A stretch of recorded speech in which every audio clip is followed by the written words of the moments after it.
की बड़ी भक्ति थी, परम भक्ति थी। और रानी का नित्य का नियम था कि ये नित्य पैदल चल करके नर्मदा जी में जाती थी और स्नान करके आती थी। पैदल जाकर के नित्य नर्मदा जल में स्नान करने का, नर्मदा जी में स्नान करने का नियम था। परंतु धीरे धीरे वृद्धावस्था आ गई, बुढ़ापा आ गया, तो बुढ़ापा जो है कमजोर कर देता है, शिथिल कर देता है ना। तो बुढ़ापे में शरीर उतने अच्छे से चलता नहीं है जैसे चलाना चाहते हैं। परंतु बुढ़ापा जिसको मिल जाए उसके भी बड़े सौभाग्य होते हैं ना। बुढ़ापा जिसे मिल जाए वो भी बड़े सौभाग्य होते हैं। नहीं तो आजकल का समय कैसा है? आजकल का समय तो ऐसा है कि नवयुवक नौजवान जो है गाड़ी चलाते हैं, गाड़ी चला रहे हैं, कान में लगाया एयरफोन और फोन आया, घंटी बजी, फोन उठाया, कानों में एयरफोन है, जैसे फोन उठाया और कहा हेलो, सामने से ट्रक वाला आया, कहा चलो। आजकल का समय ऐसे ही है, बुढ़ापा हर किसी को देखने नहीं मिलता, बचपन हर किसी को मिलता है, जवानी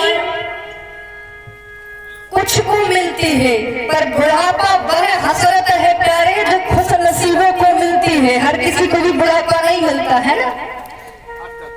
परंतु मानवगढ़ की रानी जब उन्हें बुढ़ापा आ गया तो क्या हुआ, नर्मदा जी में जो है पैदल चल करके नहीं जा पाती थी। और रानी ने संकल्प लिया था, नियम बनाया था कि जब तक मैं जीवित रहूंगी तब तक नर्मदा जी के जल में पैदल चलकर आऊंगी और नित्य स्नान करूंगी। जब तक शरीर चल रहा था तब तक तो ठीक था, पर जब उस शरीर ने साथ देना छोड़ दिया तो एक दिन रानी आई और नर्मदा जी के तट पर आकर के स्नान किया, शिव पूजा की और रानी नर्मदा जी के समीप बैठकर, तट पर बैठकर बिलक बिलक कर रोने लगी कि हे माँ नर्मदा, हे माँ रेवा, आज के बाद अब मैं नहीं आऊंगी, क्योंकि शरीर साथ नहीं देता, पैर नहीं चलते। और जब शरीर साथ नहीं देता तो मन से भले चाहूं, बिना तन के सहयोग के आपके पास आकर आपके जल में स्नान नहीं कर सकती। आज आपको नमन करके जा रही हूँ, अब मैं दोबारा स्नान करने नहीं आऊंगी। क्यों? क्योंकि रानी का नियम था कि अपने पैरों पर चल करके नर्मदा जी के तट पर जाती थी, नर्मदा जी में स्नान करने के लिए। इसीलिए अब मैं दोबारा नहीं आऊंगी। हाथी घोड़े हैं, रथ हैं, पर पैरों से पैदल चलकर नर्मदा जी के जल में आकर स्नान करने का संकल्प लिया है। और जब शरीर साथ नहीं देता तो अब मैं नर्मदा जी में दोबारा पता नहीं कब स्नान कर पाऊंगा। रोते हुए रानी अपने नगर की ओर गई और जब नर्मदा जी के तट से जा रही थी तो पलट पलट कर नर्मदा जी को देख रही थी कि अब दोबारा पता नहीं नर्मदा जी कब देखने मिलेंगी, कब दर्शन देंगी। और बिलखती हुई, रोती हुई रानी अपने महल में पहुंची। रात्रि में रानी को नींद भी नहीं आई, सोई भी नहीं। और जब एक पल के लिए झपकी लगी तो रानी को स्वप्न में नर्मदा मैया ने दर्शन दिया। और जब दर्शन दिया तो नर्मदा मैया कहती हैं, हे रानी, तुम अपने महल के समीप ही बगीचे में एक कुंड बनवाओ, कुआं खुदवाओ, और अगर तुम भाव से, भक्ति से मुझे याद करोगी तो मैं उस कुंड में प्रकट हो जाऊंगा।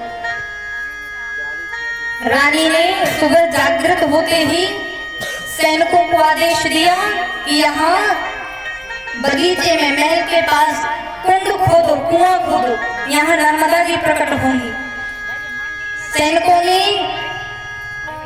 बगीचे में कुंड खोदा और जब कुंड बनकर के तैयार हो गया तो रानी दौड़ करके सभी नगरवासियों को बुलाने लगी कि आप भी आओ, आप भी आओ, माँ नर्मदा आज मेरे आंगन में, मेरे बगीचे में आने वाली है। लोगों को लगा कि रानी मजाक कर रही है, बूढ़ी हो गई है, और बुढ़ापे में लोग सटिया जाते हैं। 60 के हुए मतलब सटिया गए, बातों पर ध्यान नहीं देना, 60 के हो गए। रानी सटिया गई है, इसीलिए पागलपन में कह रही है कि नर्मदा जी कुंड में उपस्थित होंगी। नर्मदा जी तो वहां दूर बह रही हैं, यहाँ कहाँ प्रवाहित होंगी।